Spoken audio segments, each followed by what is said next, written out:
Chapter 8. Then God remembered Noah, and every living thing, and all the animals that were with him in the ark. And God made a wind to pass over the earth, and the waters subsided.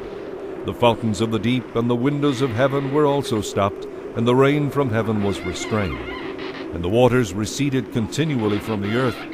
At the end of the 150 days the water decreased. Then the ark rested in the 7th month, the 17th day of the month, on the mountains of Ararat.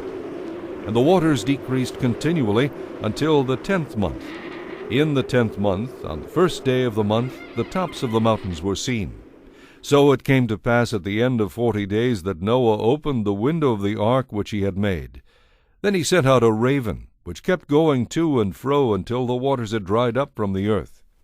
He also sent out from himself a dove, to see if the waters had receded from the face of the ground.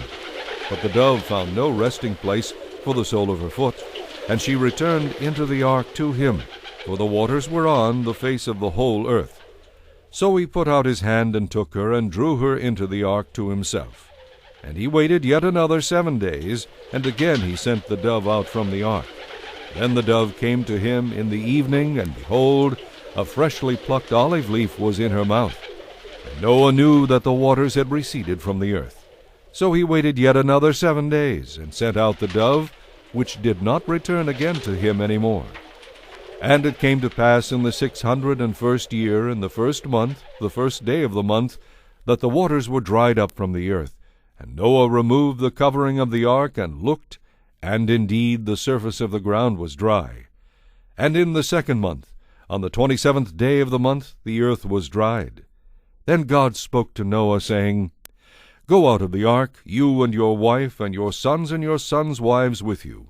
Bring out with you every living thing of all flesh that is with you, birds and cattle, and every creeping thing that creeps on the earth, so that they may abound on the earth, and be fruitful and multiply on the earth. So Noah went out, and his sons and his wife and his sons' wives with him.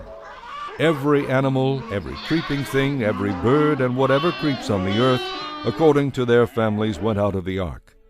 Then Noah built an altar to the Lord, and took of every clean animal and of every clean bird, and offered burnt offerings on the altar. And the Lord smelled a soothing aroma.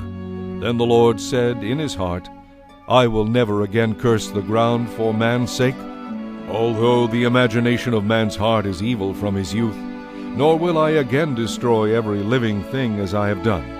While the earth remains, seed time and harvest, cold and heat, winter and summer, and day and night shall not cease.